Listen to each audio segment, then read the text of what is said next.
नमस्कार मित्रों, मैं एक नए वीडियो के साथ उपस्थित हूँ और ये वीडियो है जो भारत से इंपोर्ट्स और एक्सपोर्ट्स हुए हैं अप्रैल 2024 से लेकर अप्रैल 2025 तक। देखिए, इस वीडियो में आगे बढ़ने से पहले मैं आपको क्या बता दूं कि इकोनॉमिक्स में क्या होता है कि छोटी से छोटी खबर भी महत्वपूर्ण हो सकती है अगर आप उसे ढंग से पढ़ते हैं। देखिए, और मैं आपको एक चीज़ बताऊँ, मैं जो वीडियो बनाता हूँ तो मैं आपको ये नहीं कहता हूँ I am a news teller कि मैं आपको न्यूज़ बता रहा हूँ, कि वो तो टीवी पे तमाम लोग बता रहे हैं।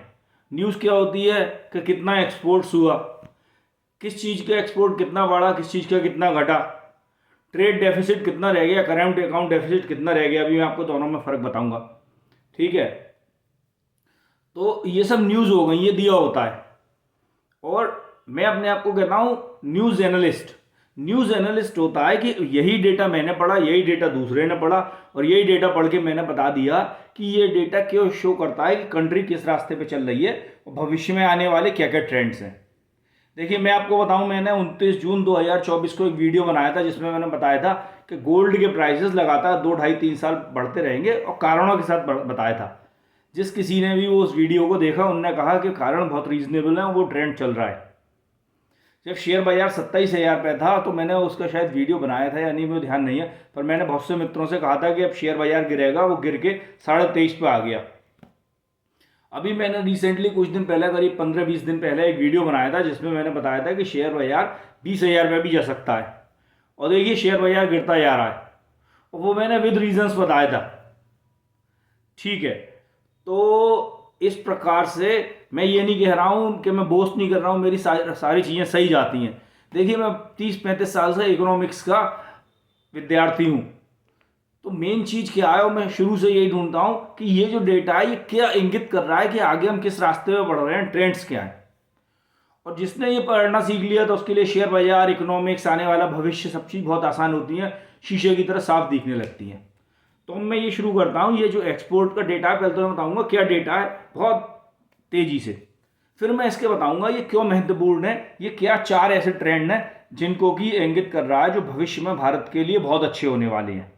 देखिए, इंडिया का जो गुड्स एंड सर्विसेज का दोनों का एक्सपोर्ट, जैसे सर्विसेज एक्सपोर्ट्स में आती हैं, आईटी सर्विसेज वगैरह, टूरिज्म, ये सब इसमें आती हैं। जो चीज़ मैन्युफैक्चर नहीं होती, जो एक्सपोर्ट होती है, विदेशी रेवेन्यू लाती है, विदेशी मुद्रा लाती है, तो उसको हम सर्विसेज एक्सपोर्ट्स कहते हैं। जो टेंजिबल गुड्स नहीं होती है, जो मैन्युफैक्चर नहीं होती है, परंतु मुद्रा लाती है, ठीक है। तो सब में पहले क्या है कि हमारा जो एक्सपोर्ट है वो जनवरी अप्रैल 2024 टू जनवरी 2025 में 7% बढ़ गया है, करस्पॉन्डिंग पीरियड पिछले साल मतलब अप्रैल 2023 से लेके जनवरी 2024 तक 7-7.5%। और ये बढ़ोतरी मायने रखती है जो इस समय विश्व का हाल है, जहाँ की ट्रेड बहुत कम, धीमी गति से बढ़ रही है, 2-2.5%, क्योंकि ट्रेड वॉर्स चल रही हैं। और अब बाकी क्या है कि संसार के जितने भी देश हैं वो टैरिफ वॉरियर्स लगा रहे हैं, प्रोटेक्शनिज्म ला रहे हैं, नॉन टैरिफ बैरियर्स ला रहे हैं। तो ये इंडिया का बहुत बड़ा अच्छा संकेत है। इसमें भी एक अच्छा संकेत क्या है कि अगर आप टोटल देखें तो जो गुड्स एक्सपोर्ट्स होता है वो बहुत नहीं बढ़ा है, वो करीब 1-1.5% बढ़ा है, परंतु जो हमारा सर्विसेज एक्सपोर्ट्स है वो 14% बढ़ गया है।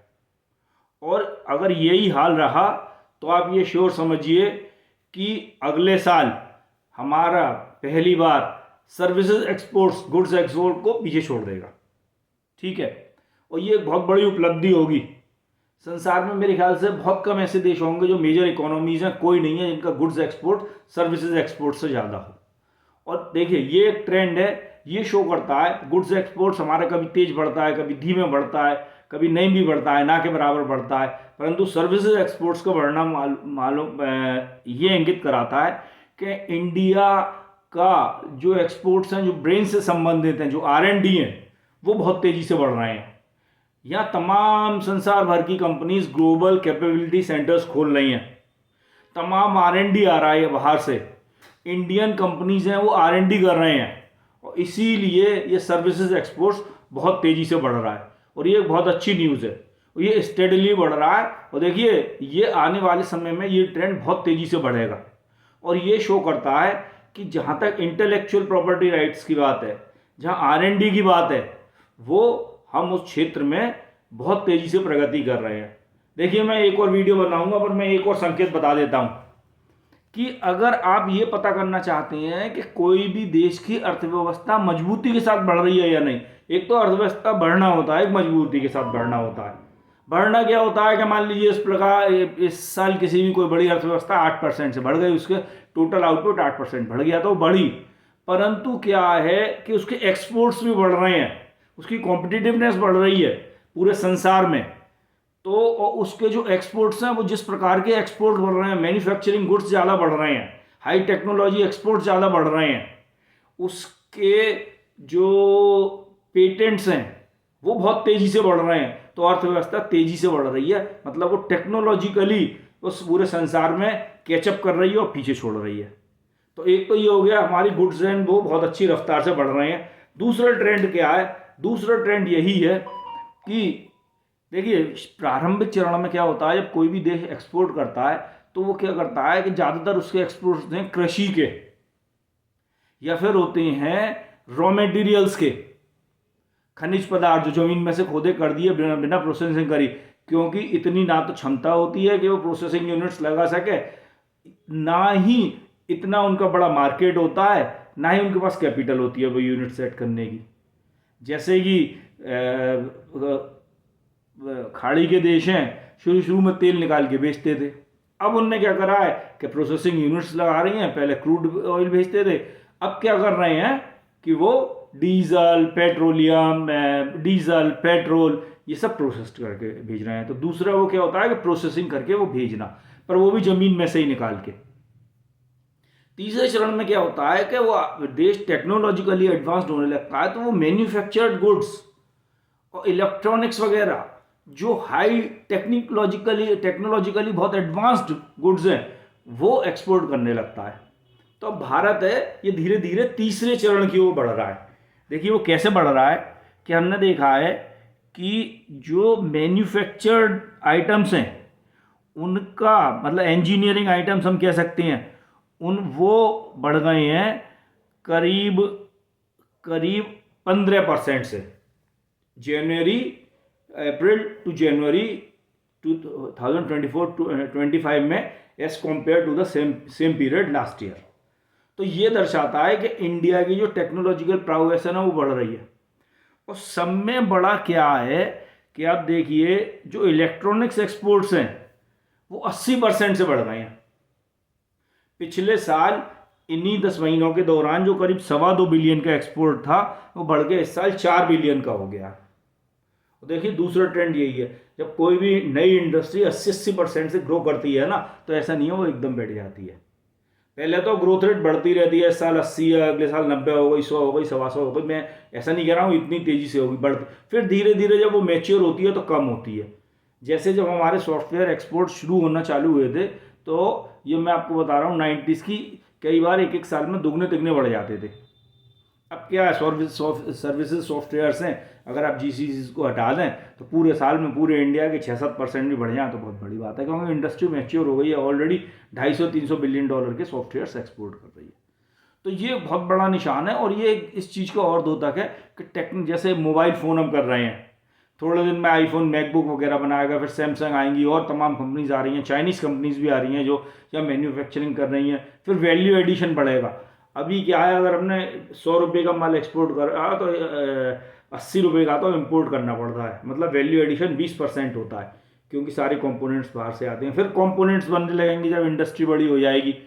तो इस प्रकार से ये एक बहुत अच्छा साइन है कि जो इंडिया है वो उस रास्ते पे है जो तीसरा होता है। जैसे कि जो चाइना की स्थिति थी करीब 2004 के बाद कि वो टेक्नोलॉजिकली एडवांस्ड चीज़ें एक्सपोर्ट करने लगा था, अब इंडिया भी उस रास्ते पे चल निकला। ठीक है, तो एक ही बहुत बड़ी स्थिति है।